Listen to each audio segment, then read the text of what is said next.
નમસ્કાર, હું છું પ્રેરણા. આપ જોઈ રહ્યા છો ઇન્ડિયા ન્યૂઝ ગુજરાતના મહત્વના સમાચારની વિસ્તારથી વાત કરીએ તો સોમવારે સાંજે 6:52 દિલ્હીના લાલ કિલ્લા મેટ્રો સ્ટેશનના ગેટ નંબર 1 પાસે એક ચાલતી કારમાં વિસ્ફોટક થયો હતો, જે મહિલાઓ સહિત 13 લોકો માર્યા ગયા છે અને 24 થી વધુ ઘાયલ થયા છે. મંગળવારે સવારે વિસ્ફોટક પહેલાના સીસીટીવી ફૂટેજમાં એક સફેદ i20 કાર પાર્કિંગમાં બહાર નીકળતી દેખાઈ હતી. આ કારમાં આતંકવાદી ડોક્ટર મોહમ્મદ ઉમર હોવાની શંકા છે.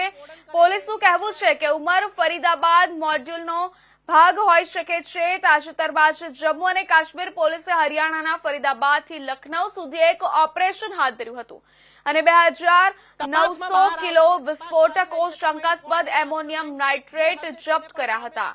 આ કાર્યવાહીમાં ફરીદાબાદના ડોક્ટર મુઝિમ્મલ શકીલ અને લખનઉના મહિલા ડોક્ટર શાહીન શાહિદની ધરપકડ કરવામાં આવી હતી.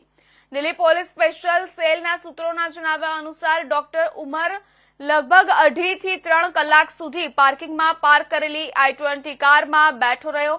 તે એક ક્ષણ માટે પણ કારમાંથી બહાર નીકળ્યો નહીં.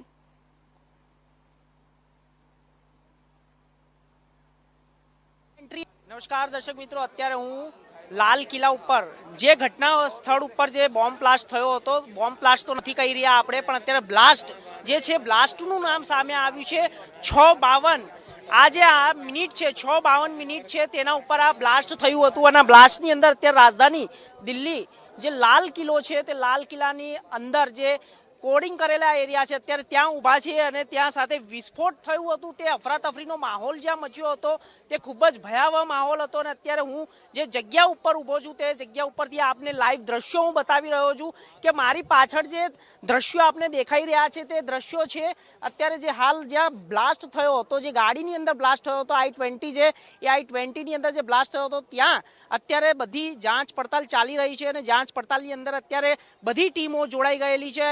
આપને દ્રશ્યો એ બતાવી રહ્યો છું કે અહીંયા થોડા સમય પહેલા ગૃહમંત્રી અમિત શાહ પણ અહીંયા આવ્યા હતા અને અહીંયા અમિત શાહ આવીને તેમને નિરીક્ષણ કર્યું હતું અને નિરીક્ષણની અંદર તેમને એ પણ માહિતી આપી છે કે કાલ સવાર સુધી એક મોટી બેઠક થશે અને મોટી બેઠકની અંદર ઘણા બધા પ્રશ્નો સામે આવી રહ્યા છે, તેના પણ જવાબ મળશે. પરંતુ અત્યારે હાલ જ્યાં ઘટના બની છે તે ઘટનાની પાછળ માસ્ટરમાઇન્ડ કોણ છે, માસ્ટરમાઇન્ડ જે હશે તેને પણ સામે લાવવામાં આવશે. પરંતુ જે આ ઘટના બની છે ખૂબ જ દુઃખદ ઘટના છે. આપને સીધા લાલ કિલ્લાથી જે આ દ્રશ્યો બતાવી રહ્યા છે, લાલ કિલ્લાના જે અંદરની સાઈડના જે આ ગૌરીશંકર મંદિર છે, જૈન મંદિર છે, તેનાથી પાછળની સાઈડના દ્રશ્યો તમને બતાવી રહ્યા છે. કેમ કે દ્રશ્યોમાં આપ જોઈ શકો છો કે અત્યારે હાલ અંદર NIAની ટીમ પણ ઉભેલી છે. તે સુરક્ષા સાથે ચારે બાજુથી કોર્ડન કરેલો એરિયો છે અને કોર્ડન કરેલા એરિયાની અંદર અત્યારે હાલ કોઈ પણ બહારના વ્યક્તિને અંદર એન્ટ્રી આપવામાં નથી આવી રહી. મીડિયા કર્મીઓ પણ અહીંયા ઊભા છે. મીડિયા કર્મીઓ સાથે દેશની નજર એના ઉપર છે કે શું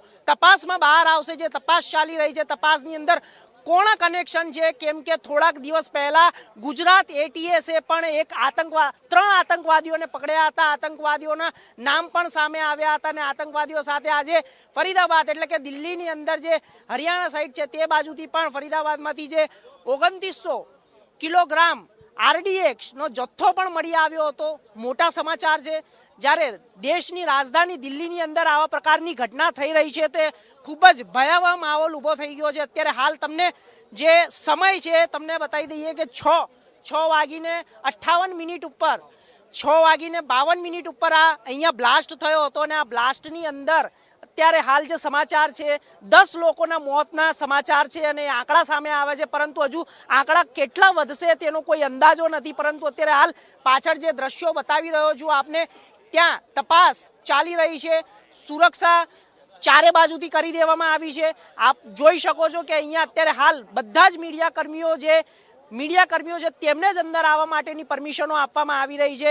પરંતુ ક્યાંક ને ક્યાંક દિલ્હીની અંદર 26/11 જે ઘટના બની હતી તે 26/11ની ઘટના 10/11 એટલે ક્યાંક ને ક્યાંક જૈશે મોહમ્મદની આની અંદર કોઈ સંડોવણી છે તે સંડોવણી પણ બહાર આવશે અને તપાસની અંદર બહુ મોટા ખુલાસા થશે. કારણ કે હાલ આવતીકાલની જો વાત કરીએ તો આજે દિવસ તો બદલાઈ ગયો છે, પરંતુ તે દિવસ બિહારની અંદર પણ ઇલેક્શન છે, તો બિહારની અંદર ઇલેક્શનમાં પણ શું આનો કોઈ પડઘો પડી શકે છે.